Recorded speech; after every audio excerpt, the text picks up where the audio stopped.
Testing, testing, testing, testing, testing. Is this thing on? Hello?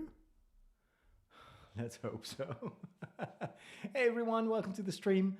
Bear with me, because I'm trying to figure some stuff out. Okay, so I've got my chat window here. Yes, I should be able to see your comments now. Let me see. I know a bit awkward. I changed the whole studio again. This is somewhat easier. So now I should be able to see both the chat, and I can check if I've put the camera. Hey, KP Ziloni, hello to you. That sounds a bit like a Polish name. Am I correct? Hey, Flying Car, good to see you too. So welcome to my weekly meetup. So for the month of the first 5-6 weeks, I've experimented with doing a live meetup on my website in the community there. But I've noticed that for some of my followers, it's kind of hard to connect with that and to enter. Plus, it is like a chat where you are logging in, and I can hear your voice and see your video. Not everybody likes that. So today I'm doing a different kind of experiment. So I'm sending this out to all my channels, to basically two YouTube channels. So my main Father Roderick channel and to the books channel that I have.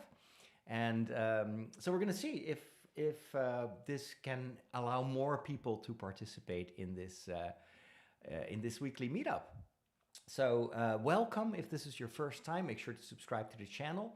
And let me just greet everyone. So I've got Flying Car, Mr. Ziloni, Mr. or Mrs. I don't actually know because screen names. Mr. Beckham is there. Hello to you too. Peter is there. We've got Evo. That's been a while since we talked. Great to see you too. Hey, DKT4377. I'm glad that you liked my Rings of Power series. Not many people watch those videos for some reason. The algorithm didn't like it. It's probably because the channel has always been about Star Wars, and all of a sudden I start talking about orcs and elves. But I liked it. I thought it was a lot of fun to do. And then we've got Thomas. Good to see you too. Lovely. Thomas is a good friend of mine. He is an author. His new book just came out, or at least for pre-order, and it looks absolutely amazing. Thomas, feel free to plug your website where people can pre-order that, because it's just a riveting layout, and I'm sure the contents is even better. So kudos to you. Hey, Margot, good to see you too. K is for Claudia, P is for Piotr. All right, so it's Claudia and Piotr. Are those both your names? Or is it you have like a shared account? Oh, cool to see that Evo now works for the whole of the parish. That's wonderful. Evo and I have been in contact for quite a while, because we worked together on the live stream during COVID times. Remember those? That was basically this, but then in a church and trying to do mass, and it was, oh my goodness. And Evo is very technically gifted, which I'm not, and so yeah, he's done a terrific job making sure that those masses were streamed all the time. It was really wonderful. Yeah, so thanks again for tuning in. I really hope that this works. The only downside of doing a meetup like this is, of course, is that it's kind of like you don't have all the webcams of the people that participate, but I do like the fact that people can join the chat no matter on which channel they're watching this. So if you're watching this on my books channel, which, by the way, little plug, Father Roderick-books. So if you go to youtube.com/@Father Roderick-books, make sure to subscribe. I really could use some more subscribers, because I want to get that channel running. And right now it's like 1% of the amount of people that have subscribed to my main YouTube channel. Oh, good to hear, Piotr, that you share the account with your wife. So, what was I saying?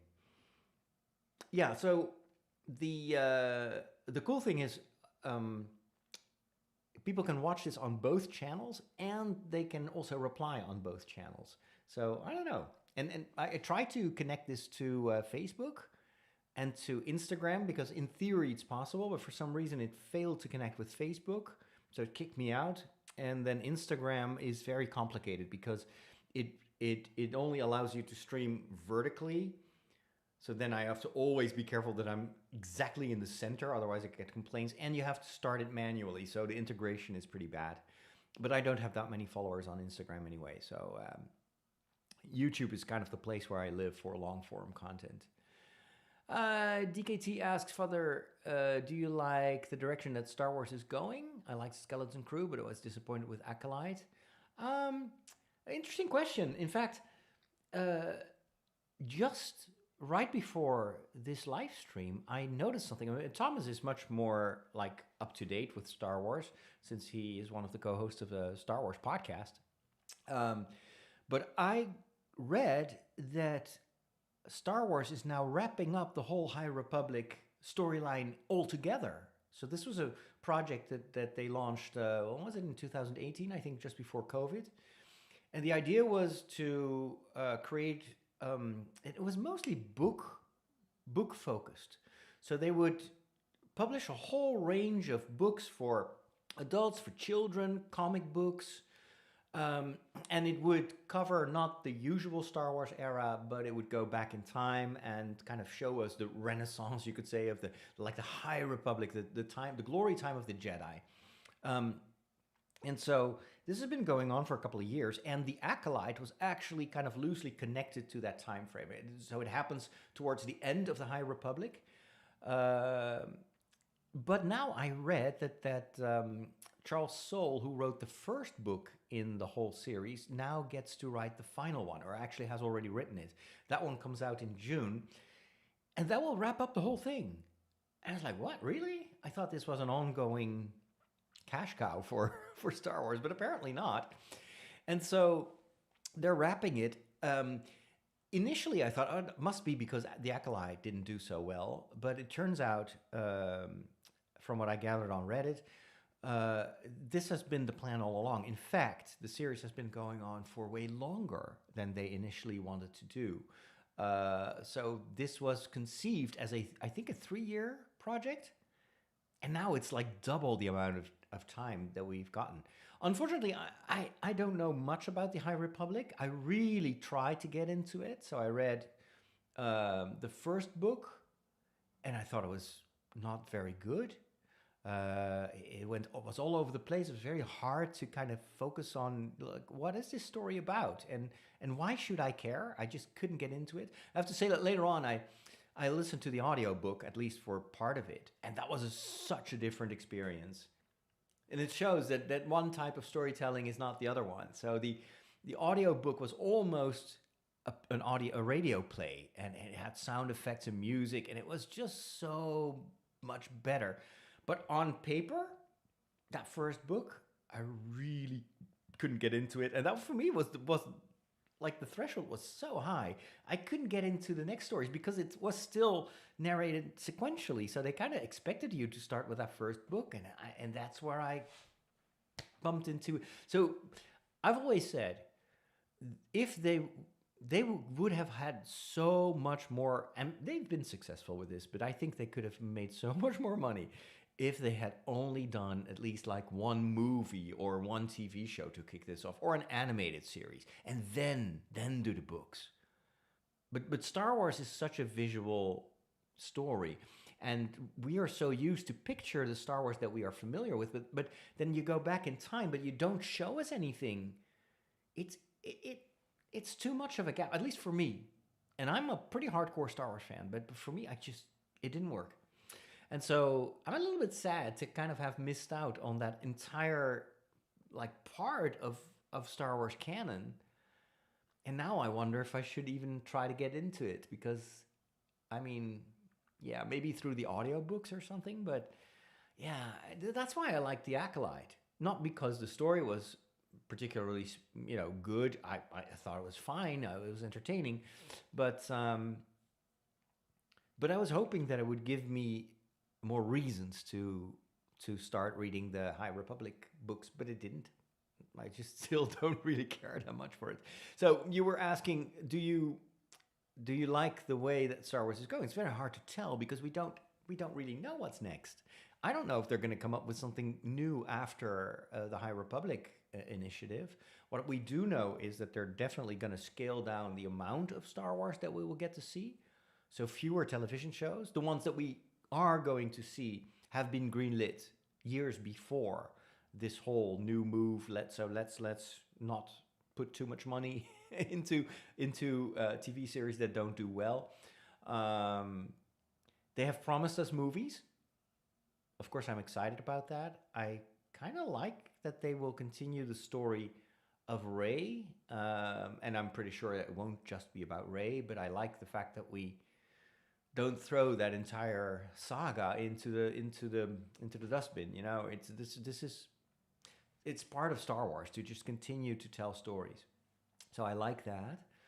Um, but I'm a bit skeptical because they've been announcing movies and then they keep canceling them again or pushing them to the next year and then to the next year.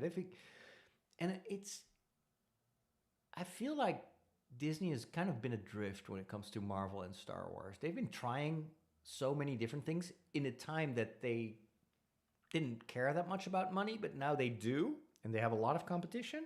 Netflix has basically won the streaming war, so Disney has to make new, like, they need to be more intentional about what they do and what they don't do. But I have yet to see a clear direction. I like what they put out. I like it. It's Star Wars. What's not to like? But I don't feel that excitement that I had when the sequels came out. And I'm kind of longing for a new era where I can get so excited that it breaks the internet. Well, maybe I don't break the internet, but Star Wars does. Um, Thomas says, I like the initial premise of High Republic, but the series as a whole didn't grab me. Yeah, the premise was okay. It sounded a bit too more like Star Trek than Star Wars, though, with the whole hyperspace lanes breaking and the big space whatever. What was it? This big the needle, or I don't know even what it was. But anyway, it felt very Star Trekky for some reason. But I didn't read much. Thomas read Into the Dark by Claudia Gray. I'd read that one too. Didn't care for it. Didn't care for the characters. Didn't care for the story. I love what Claudia Gray writes. She's fantastic, but this story just didn't really. I felt that there weren't enough stakes. And then what also really annoyed me about the whole High Republic initiative was that they kept switching main characters. So you don't have the time to build a relationship with certain characters. And I think that, again, was a big mistake. Star Wars is family, right? And so there needs to be a connection. Some people even laugh about that. They're like, everybody's related. But that's what Star Wars does. And here, every story has new protagonists. And I just couldn't care less. I tried reading the comics because I thought at one point I took a subscription to Marvel Unlimited and I figured, well, maybe that will help me to get into it because it's visual, right? Those comic books are so rubbish. Oh my goodness, they were so bad. At least the first ones, because I tried to read everything chronologically, and the first ones I was like, come on, can this please end? It was just terrible, terrible, terrible. Anyway, so that's kind of my take. I hope that I'm confident. Star Wars is here to stay, and there's so many cool people that are working on Star Wars. So I'm not worried. I'm just kind of like eager to see the next thing. I'm very excited about Andor because Andor obviously is like next class Star Wars. That the writing is so superb. Skeleton Crew, I think, was also kind of top of their game. So we get two series in a row that I think are among the best we've ever seen in Star Wars. So that is encouraging. Now, let's hope that they learn from that, right? Okay, let's see. What else have we got? I got some more questions. What do you think about AI? Where is it all going? That's a very pertinent question because obviously AI is developing at breakneck speed. And there are lots of issues with AI, not the least one being the environmental impact that it has, the incredible footprint, the amount of energy that is needed. But I've always felt that the energy problem is probably a temporary problem. It has to do with chip development. And just yesterday, or the day before yesterday, Chinese engineers and programmers launched a whole new large language, not just a model, but an entire AI environment that apparently is 90% more energy efficient than what OpenAI and Meta and Google are currently doing. And that's encouraging because competition means that they're obviously going to look for ways in which they can save money because energy is expensive. And so in order to make a return on investment, I think that the industry will figure out how to do this much cheaper and with less impact on the environment. So I definitely think it's here to stay. I also think that people are grossly overestimating what AI will mean and what AI will be able to do. Because AI is not intelligence. It's called artificial intelligence. But it's not. It is not. It is, and this is just a fact, it is a probability model. It's based on guessing what the best outcome should be based on statistics. But there is no true reasoning. There is mimicking of reasoning, but there's no true reasoning. And it can't be because the whole concept of AI is just gather data and make probability calculations. This is why, for instance, if you use AI for creative writing, it is terrible because it will just regurgitate what all is already out there. It is unable to really come up with something new or something surprising. It can mimic it, and maybe it's stuff that you haven't thought of.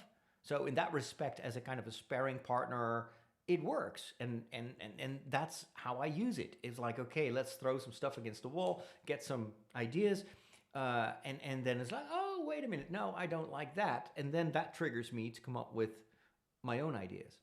But and obviously because of the model, because of the way the technology works, it is very good at systemizing, at organizing information. And so I use it a lot for if I have content, let's say, and I've done this a lot in this first month of writing, where I had so many ideas, and it's just extremely hard to keep track of all the world building. And it's just because of the chaotic nature of my brain. I am very good at coming up with ideas, but then this still needs to, at one point, get it put into a certain order. Plus, I change stuff all the time. So what AI helps me to do in this phase is it helps me to keep track of what I've already come up with. So I may, for instance, like I haven't done this so far, but it's something I would like to do. Just take the transcript of the videos that I create and then ask AI, well, give me just a summary with a few of the major like bullet points in what I said in this video, and then cross-reference it with the other ones so that I don't, forget about cool plot points or contradict myself. So in that respect, I think it could be helpful. Although I also think, there too, it's probably overrated because it's a matter of just sitting down and writing in a systematic way. I remember when I wrote my thesis in philosophy and then later on a thesis in theology, the first phase was always like research, and I would just read book after book after book and taking copious notes. And then my entire desk, this was kind of way before the internet. I did have a computer though. And it was an old Atari computer, and I ran a Macintosh emulator on the Atari. It's insane those days. Anyway, but what I did, I had my entire desk full of scribbles and notes. And then when the time came to actually start writing the pages, I became all of a sudden like the opposite of the scholar that I was during the information gathering phase. So from totally chaotic, like, okay, let's read that, notes here, notes there. I was like, okay, I need to have this thesis finished by when? Okay, so that's June the 1st. It's now February the 1st. That means I've got 5 months to finish it. Is that correct? February, March, April, May, June. Yeah. So I got 5 months. And then I would just think, how many pages do I have to write? 140. Okay, so that means 140 divided by the amount of days. And that would give me a target per day. And that's what I would just hit every single day. I'd just sit down, okay, chapter 1. Of course, I had an outline of what I wanted to write. But then it was just like making pages. And I would just force myself to write whatever I could and not worry about the quality. And you know what? When I was writing, very often I was like, oh, this is so terrible. I should have done more research. Oh, this is going to be so terrible. I'm going to fail my exam. They're never going to accept this. And then I just continue writing. And then after a while, I would go and read what I'd written. I was like, oh, this is actually not too shabby. Oh, this is okay. Yeah, a little bit of editing. And so you always know way more in the moment than you actually think you know. This is also true when it comes to podcasting. You know, I've done these shows where, or even a chat like this. You ask me one question and I just talk, and I've done this for exams as well. I always would take oral exams because writing takes time, and my handwriting is terrible, so that adds a lot of extra energy and stress. But if I do an oral exam, ask me one question, and I will fill an hour because I know that once I start talking, it will come back. And that's what I hope for the writing. The proof is in the pudding, of course. But what I think is if I sit down, starting on February the 1st, because that's when I will start my official writing of the first draft. It's drafting, it's not writing, it's drafting. I think I can do that. I think I will. So I just did a calculation. I recorded a video earlier today. And I just basically outlined this. I said, okay, so I want to write the first draft in February, and I'm going to put a hard limit on that, which is insane because who writes a book in a month? But I kind of know that I can do it. But it is like extreme sports, right? And so I did a calculation. I want to write a draft of 60,000 words.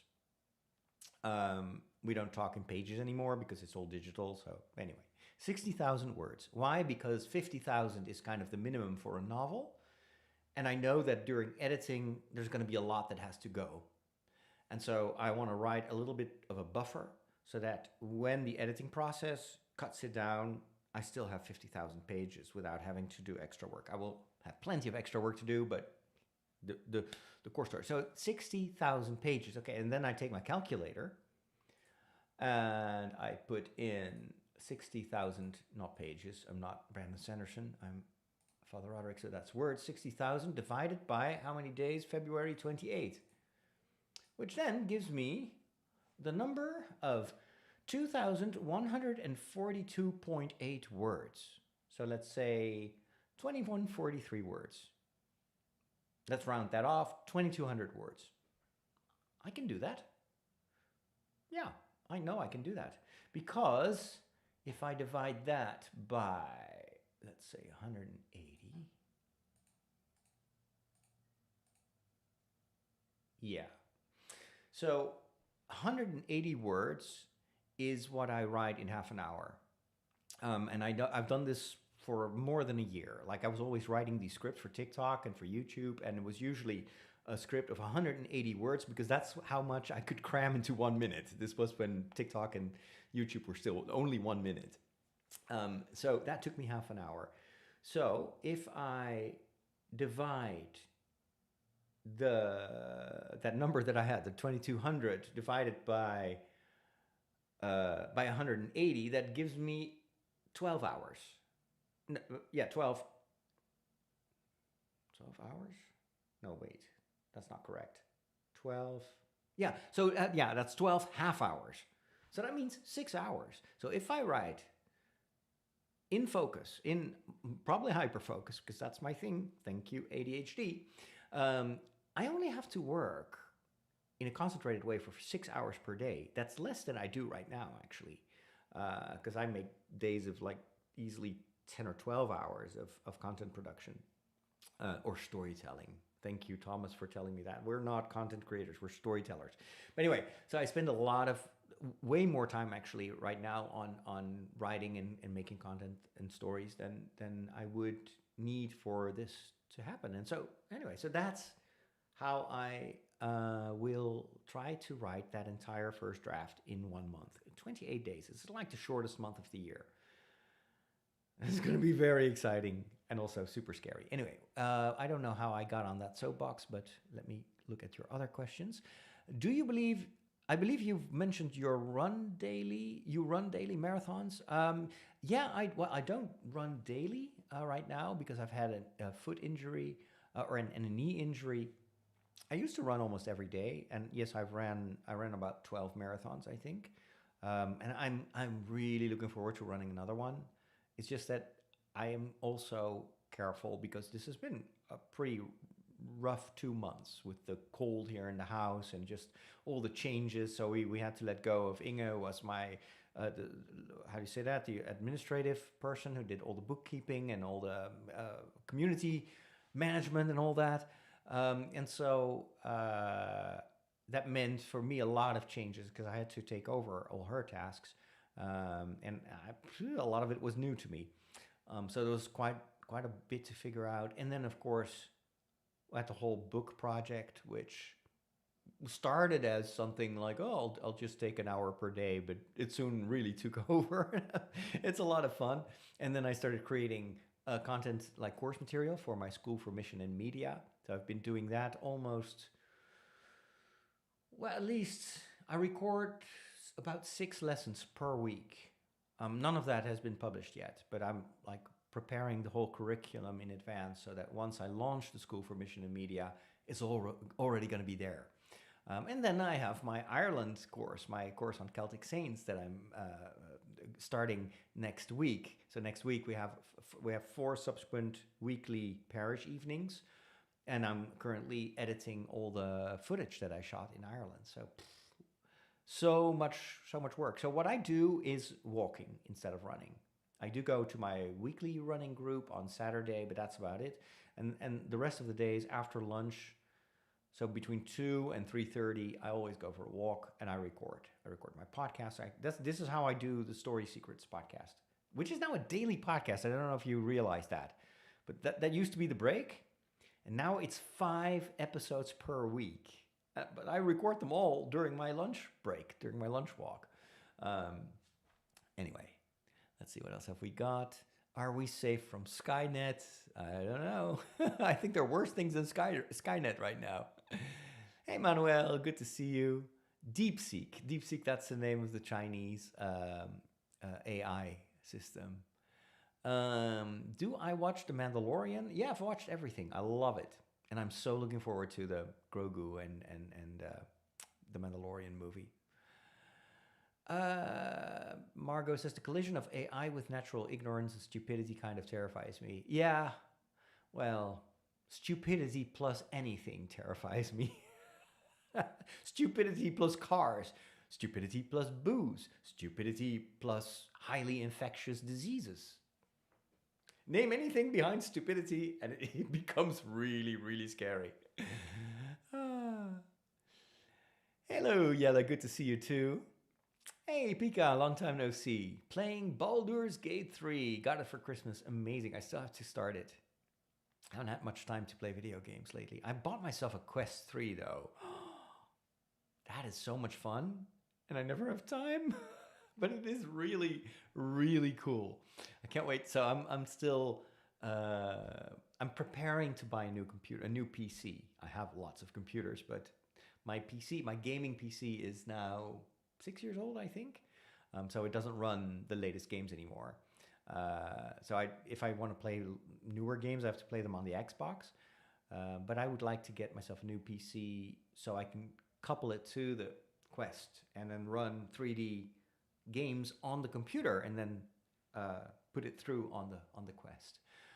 But yeah, first let's find some time. Manuel says, we ask ChatGPT about any topic we know little of, and we kind of tend to believe what it answers. But the moment you ask something about a topic you're proficient in, you begin to see the flaws. Oh, yes. Oh, ask it any theological question.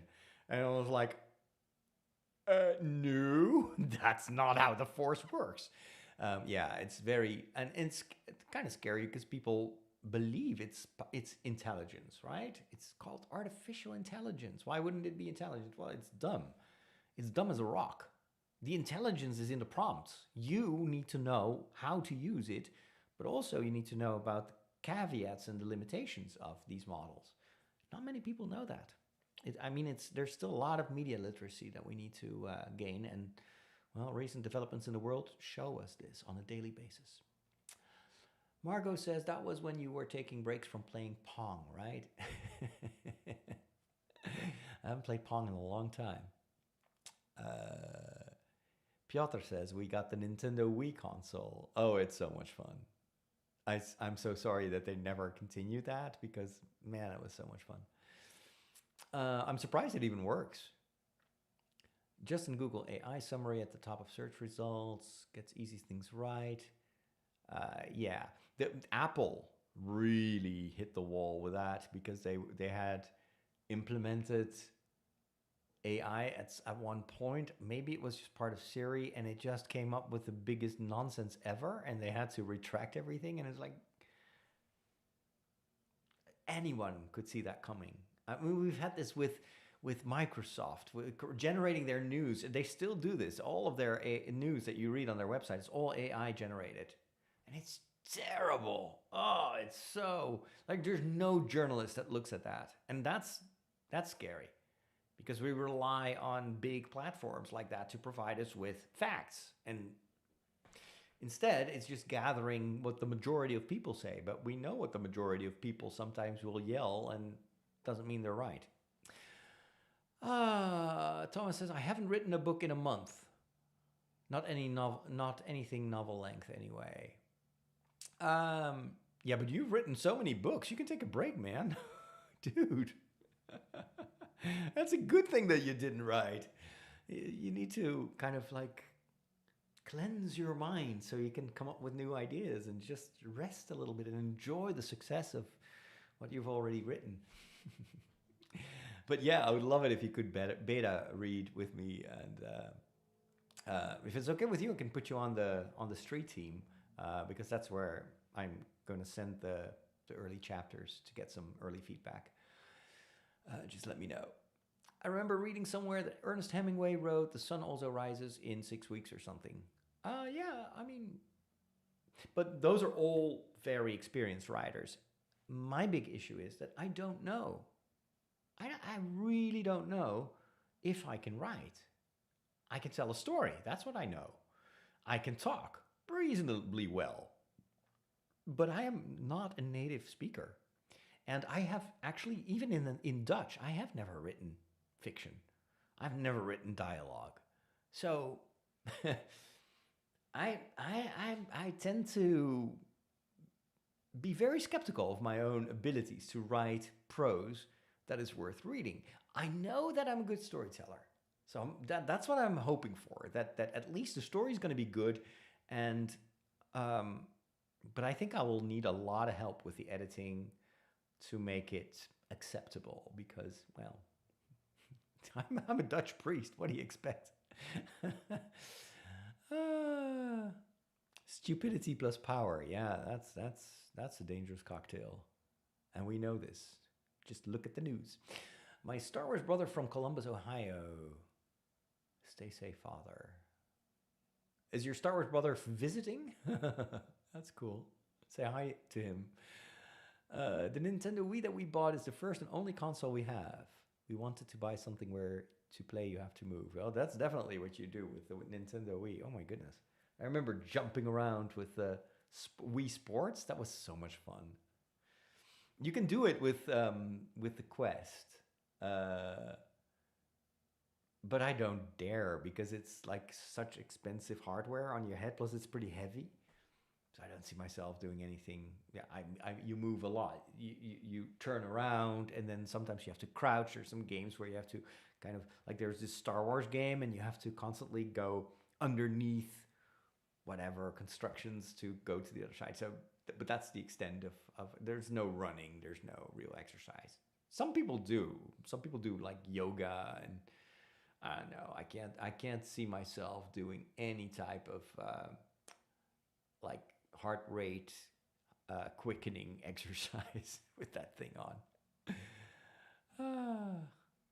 The Sun Also Rises was Hemingway's first novel, but it was special in both good and not so good ways. Okay. Hey, Ivo, thank you so much. Good to see you. Bye-bye. And he wrote it in 8 weeks, so 2 months, in a manic episode. I read somewhere, I don't know if it's true, that Brandon Sanderson writes 16,000 words a day. 16,000. What? Whereas Stephen King writes, I think, 2,000 words. Or was it 4,000? What they have in common is that they both work during 2 intervals. So something I learned from Stephen King is he wakes up and he goes to work. He always has the same routine, and he just writes for 2 hours. And he just writes. He doesn't censor himself. He doesn't, I mean, and obviously he's a very proficient writer, so he's got lots of experience. And then he takes a break, and then later that day he writes another 2 hours straight without stopping. Brandon Sanderson works in 2 4-hour batches, I think. And what I didn't know is he wakes up at like noon. He's a night owl, so he wakes up at noon, and then apparently has a lot of difficulty waking up. And then in like around 2 o'clock, he sits down and he writes for about 4 hours. And then he stops and he literally steps away. He doesn't think about his writing. He doesn't switch on a computer. He has given himself very strict rules that when he's not writing, he is not even a writer. He is there for his family, for his kids, for his wife, and to do anything else that is important in life. And then when everybody is going to bed, I think it is around 10 in the evening, he sits down again, and then he writes until 2 o'clock in the morning. That's dedication. I couldn't do that. Oh man, if I would do that, I wouldn't sleep, because my head is already bouncing after like 10 minutes of brainstorming. And then it takes literally like 3 hours for I always compare my head with the IKEA ball pit. And like before all these balls have stopped moving around, that takes about 3 hours. So I should always make sure that I stop in time, which is very hard, because this is my office, right? This is a little winter office. I don't really notice what time it is if I'm sitting here at the computer. So I have this, I think I showed this did I show this in one of my writing videos? So this is my lifesaver. This is a Pomodoro. You see this? This red part of a pie, this is, or like an orange, piece of orange, this is 25 minutes. And I use this especially in the morning to stop myself from forgetting myself, forgetting to go to the bathroom, forgetting to drink, forgetting to move. So when these 25 minutes, so I write for 25 minutes or I brainstorm for 25 minutes, and then this will give a signal. And then I know I have to stand up, I walk around, I do some stretching, I make myself a cup of coffee. Sometimes I just clean a little bit of the kitchen, and then I sit back after 5 minutes, I press it again, and then another 25 minutes. I do that 4 times in a row, and then I take half an hour. So it's 25 minutes of a hard break, and that is where usually I'll step outside or I fold the laundry or something like that. Um, and then I do another 4 of these pomodoros, and then it's lunchtime, and then I have lunch for about half an hour, and then I go out and record. And ideally I would record between 1 p.m. and 2 p.m. And that's all the content that I make. It's all recorded, except for the writing blog. Sometimes I'm just, when I'm too tired or I write at a weird hour of the day, I sometimes record it in here. That's what I did in the beginning. But I prefer actually to film it outside. It's more fun. It's visually more interesting to just, even though it's just in the woods. And there's always mud. There's always mud. But anyway. So, but what it did was it helped me to establish a very, very reliable routine for content production. So I know that every week I can guarantee 5 podcast episodes, because I did this now for 3 weeks in a row. So now I know it works. This is what I always do. I always know that there is always going to be an episode of The Walk. There's always going to be a premium podcast, because those are all part of that routine. It's all recorded after lunchtime, within 1 hour. So it also prevents me from going overboard in preparations, which I used to do back when I was recording the break. Some people ask me, why don't you go back to that old format? It was so much fun with the jingles and everything. Yes, it was a lot of fun. But what people don't realize is that 1 hour, one podcast, 1 hour, took me an entire morning to prepare. And then you hear the podcast and it's like, oh yeah, you just come up with it like that. And no, I'm not winging it. And especially in the last few months that I did the break, I was so burned out on that format that I was struggling to find stuff to talk about. It was just so hard. And so that's why I took a break from the break. And at first I thought, oh, I'm just going to do like 2 weeks and then I'm going to start something. And then I tried out some stuff, and it all required me to prepare in advance. And I wanted to step away from that, because I need my creativity, my energy for other projects, more like evergreen projects. Whereas the podcast, that's just to maintain a relationship with my following. And that's how I think after Ireland, that's when it started to dawn upon on me that I needed to. No, it was later than that. I think it was in December that I decided, you know what? I'm going to reboot the podcast in January. I'm literally going to start on the 1st of January, and I'm going to record everything during that walk. And I will have a format that is ironclad, and I'm never going to change that format. And that's how I came up with the 5 topics. It's just a brain hack so that I don't have to think too much. And there's always a Star Wars story. There is always an interview with cosplayers or people that are fantasy minded. And this is very deliberate. First of all, then I don't have to talk for 10 minutes because I already have recorded the interview, but it's also a way for me to get the people that I meet at all these fantasy fairs to get them to listen to my podcast. And that strategy is really working. Like every time I post an update, and maybe for my like trusting old listeners, it's a bit like, since when do we have interviews? And it may not always be interesting, but it's a daily show. So you can pick and choose. You can just skip over that one episode. But what it does is it has brought a lot of new listeners to the show. So that's one of the reasons that I do that. And then on Friday, I always have an interview with an author, so I can talk about my own book. It's a little bit of self-promotion as well. And so I recorded a couple of author interviews in the fall. But I'm definitely planning on doing also like online interviews, because I want to get the big people on my show, like a Thomas Lerno or something like that. Just wait for it. I'm talking to his agent right now, but he's very hard to get. But yeah, definitely want to do an interview with him as well. So anyway, so that is. And then I have 2 more. So I try to do anime. Also, just to bring in the anime followers into the mix. But I always try to do it about stories that are kind of low threshold. I don't want to get too overboard, so it's also to just kind of break down the barrier around anime. I mean, some of these stories are really fun. And then I'm almost there, I think. There's one more missing.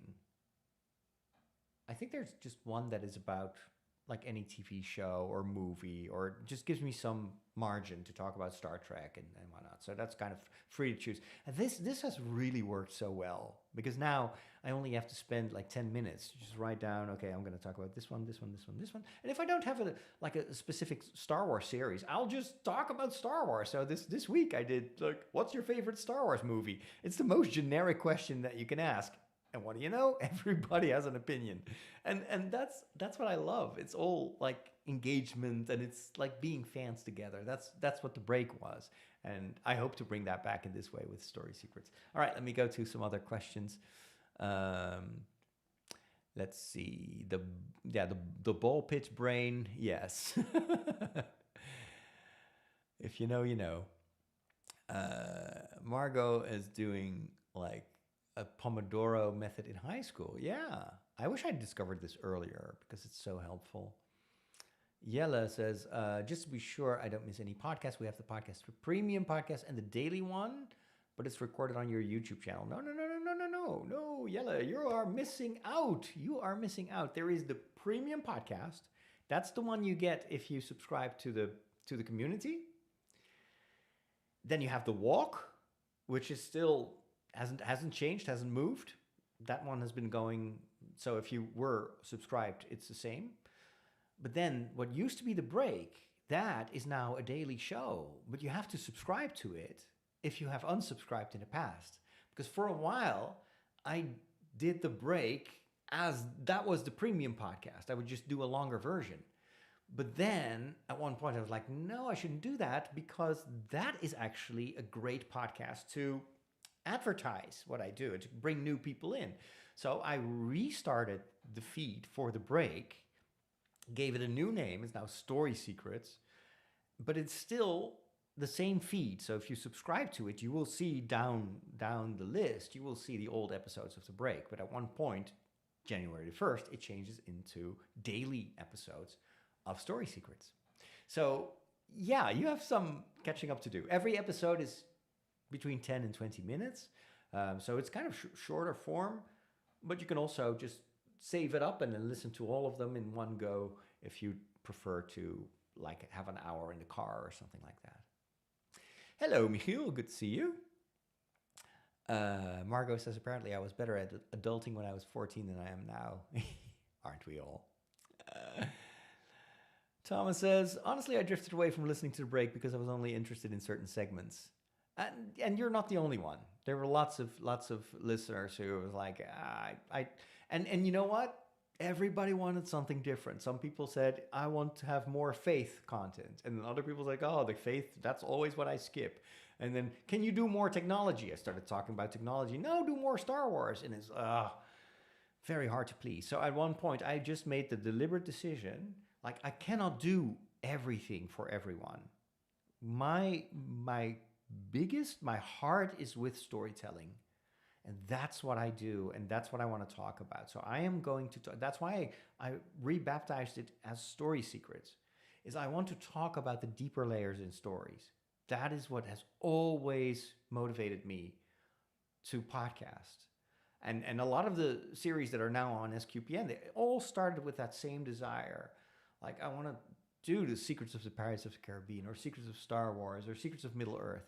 And I'm all by myself, so I'm unable to do a show as well researched as that. But I can still talk about what I see as a deeper layer in, I don't know, a movie that I watched, or talk about some deeper layers in Star Wars. That's what I do on YouTube as well. And I've literally like abandoned all the other stuff. Like, and I'm a techie. I love all that stuff. But this chat, this weekly meetup, that's where we can talk about that sort of stuff. That's where I can talk about, making kimchi, Korean kimchi the other day. I would never do a podcast. I used to talk about food in the break. It's like, why? It's like the show was about everything and nothing, which made it incredibly hard to position in the market. And I think that's why over time I started losing so many listeners. I went from 3,500 to, in the end, a mere 1,000 listeners or downloaders, because you don't even know if people listen. I was like, yeah, that's telling me something. I should make a change. And now that I've changed to focusing on deeper layers in the stories that you love, it's slowly starting to climb up again. And that, for me, is the only thing I really have to take into account. Because if I start listening, well, yeah, I wish you would do this, I wish you would do that. Yeah, everyone has an opinion. But what I notice, and this is so much fun with the Books channel, is building up a new audience, finding new people, and building community. And I think for 2 years or more, I've been actually very complacent. I've just continued to do what I did, but the community wasn't growing anymore. It was just diminishing, and that is, I'm glad that I kind of like shook myself awake again. And it's like, okay, no, I'm here to find new people. This is the reason that you're currently watching this on YouTube. I have a wonderful technological system over on my community forum, but it is very limited, its reach. Even my supporters, even my community members, like there's, I would say maybe 5% that actually joins that chat. And a lot of others, I don't know, they haven't installed the app, they don't know how it works, they don't want to be on camera. Whereas look at the crowd now, and I mean, it's not a super crowd, but at least there's a lot of like people are asking questions, and it's more community, and that's what I want. It's just like, let's see if we can build this up, because the more the merrier. So anyway, long explanation. Thomas loves the walk. That's cool. I love the walk as well. So, and Jelle, to maybe finish my answer, I also do daily videos on the new book channel, but that is a different audience that I'm targeting. That's actually an audience that I'm still building up, and it was a very cool it still is a very cool challenge to see if I can get that to my goal. So my goal for the YouTube channel about books is 10,000 listeners in a couple of months. I maybe should set also like a date for it, but I want to have 10,000 subscribers. And I know how to play that game. I know how to create content that people want to watch. I will give you an example. Warrior Cats. I don't know if you've seen the short, probably not. You may have heard me talk about it on Story Secrets. Warrior Cats is a series about cats that are warriors, and they live in clans and they fight each other. It's a series that is written by a couple of writers. They use one author name, and that series has been going on for more than a decade. There are now more than 80 books, or no, more than 100, I think, if you include the comics. I had never heard of it. I'd never heard of it. But a few weeks ago, I was going to the supermarket for groceries, and they have this bookcase, and people put secondhand books there, and you can just pick one and take it with you for free. And if I've read a book, I put it there, and someone else can read it. You know, these kind of initiatives. And so every time I go there, I browse the books, and like 80-90% of it, not interested. But then there was this one book, and I liked the cover because it had an orange cat on it, and it said Warrior Cats, and I was like, wow, that is such a cool concept. And it looked a bit like a children's book, which it was. Not really for young children, but let's say for teenagers. And so I kind of browsed through it. I was like, yeah, I like that idea. Yeah, I might enjoy that. And you know what? It's probably a quick read. And then I forgot about it. And then, what was it, 2 weeks ago? So one of the strategies, and this is a marketing strategy, actually, the whole book channel. So I keep backtracking on my own answers. Sorry about that. That's how my brain works. So, trying to build a community around the book channel. Why? Because I am a complete unknown author. I'm not like Thomas, who's already written and published and, is constantly writing articles. I'm a nobody. People know me for podcasting, but not for writing. So I figured if I am going to write a fantasy novel, I need to do my own marketing. Nobody's going to publish this. So I will have to do self-publishing. How can I make sure that I sell more than 10 copies? Well, I'm going to involve people in the writing process. I learned this from Andy Weir, who wrote The Martian, and he did that with his audience. And that was my ideal, and that's why I started on January the 1st creating these little vlogs. I know that these vlogs are only interesting for a very small number of people. Every video gets about 30, 40 views. That's it. So that's not going to grow the channel. But I started to do those vlogs to motivate myself to write every day. So it was a little bit of like accountability. And also to get into the habit of feeding that channel. And I knew that it wasn't going to grow just on the basis of that writer's vlog, because the writer community is very small and there is a lot of good stuff out there that I can't compete with as a beginning writer. So, but then I was like, okay, now the channel is running. I'm feeding the feed. I could tell that the algorithm was like making little hoops, like, okay, now we'll give you 100 views. And then it's like, okay, and then the next day was 40 again. But I could tell, and this is just, in German they call this Fingerspitzenfeeling. So it's fingertip feeling. I could tell that it was working. And it only needed some good fuel, and then it could ignite. And so that's when I started to wonder. I now have a couple of writers that are following me, and that's great because I can use any advice and any help. But those people are not necessarily my target audience. I want people who love fantasy books. How do I get them on the channel? Well, do reviews. I can do reviews. I've done that for years. Talk about the deeper layers and stories. So that's what I started to do, and bring in the warrior cats.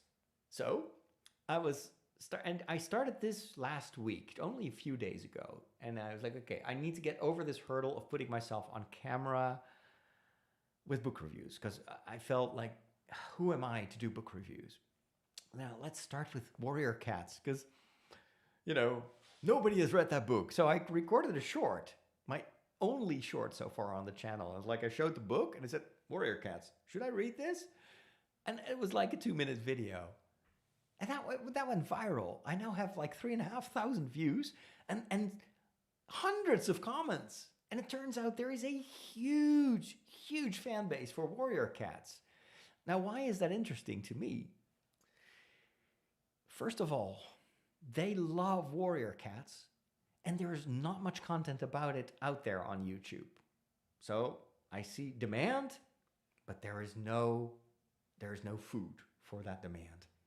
And these books may have been written for teenagers, but the people that now react all talk about, brings me back to my childhood. And that makes me think, that means you are now an adult. So you might want to read my novel, right? So it's, and now that I know, and I can see this in the statistics, like there is a peak when it comes to warrior cats. I'm already doing keyword research to find out where are the gaps.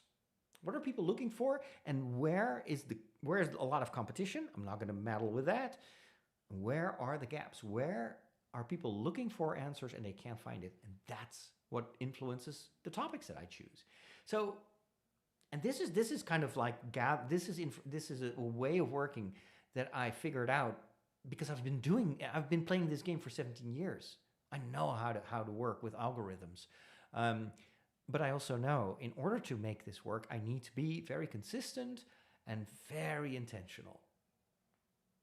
But it's fun because I see it work, and it's like it's starting to grow. I have now crossed the threshold of 1,000 members to the book site in just 3 weeks. That's insane. That's so fast. I mean, if I calculate, if I take that speed and I make a calculation, I will absolutely get 10,000 members on that channel. And that, once I have 10,000 people, then of course the algorithm will start pushing out anything I do. It's just math. It's just, you know how to play the game, but if you play it well, you can win. Thomas, I'm teasing you, right? Although you do have a tendency to underestimate yourself. I've always said that. Like from the moment I started reading your stuff, I was like, dude, this Thomas Salerno, he's sitting on a mountain of talent. And he knows it, but he's just such a nice guy. It's way too modest. All right, let's see. Manuel, glad I caught the stream. Well, nice to see you too. Hopefully I'll see you next week as well.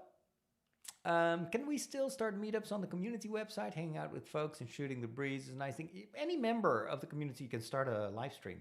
Yeah, it's open. So be my guest. I won't always be there. That's the only thing. But yeah, you can just start a live stream. And if you can find some people that want to hang out and talk about Warhammer, do it.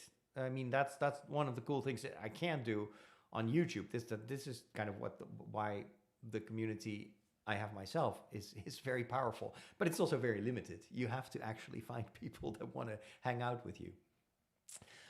Let's see, Matt Cave Gaming. Never caught a live stream here.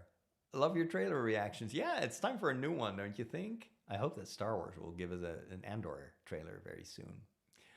I love your handle, by the way, Matt Cave Gaming. That sounds very cool.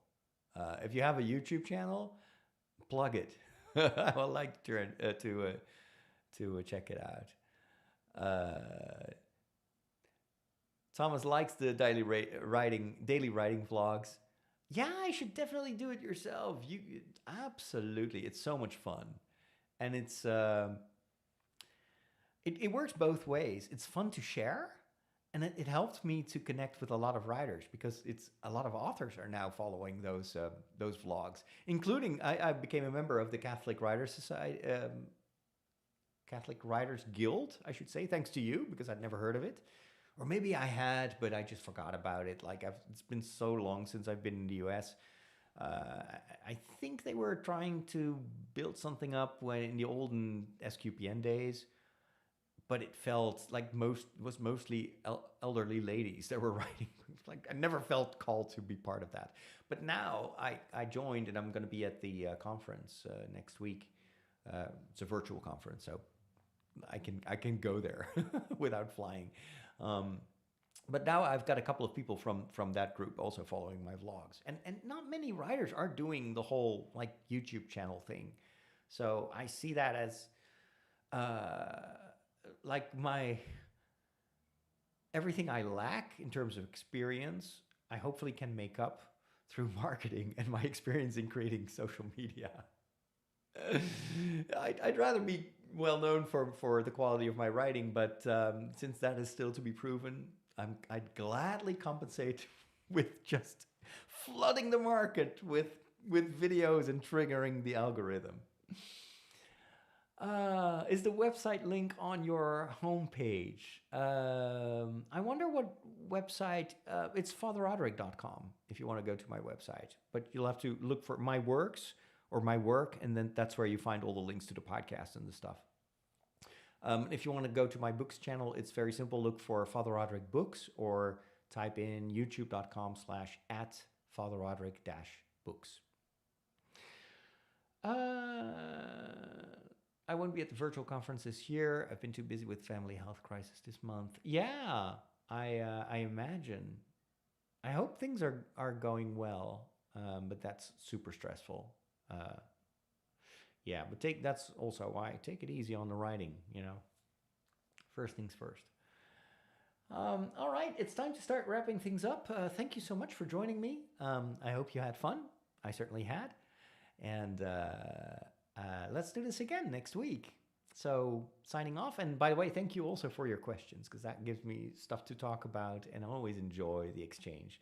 And for those of you that have been watching this after we went live, next week, it's going to be, if you want to join, it's always on Wednesdays at 7 p.m. Central European time. So that's Paris time, Amsterdam time as well. Paris time sounds cooler. So that's 7, that is 1 p.m. Eastern and 9, I think, Pacific. So, so yeah, welcome. Love to have you on the chat. Have a wonderful rest of your day, guys and girls. And again, thanks for stopping by. Don't forget to subscribe to my books channel.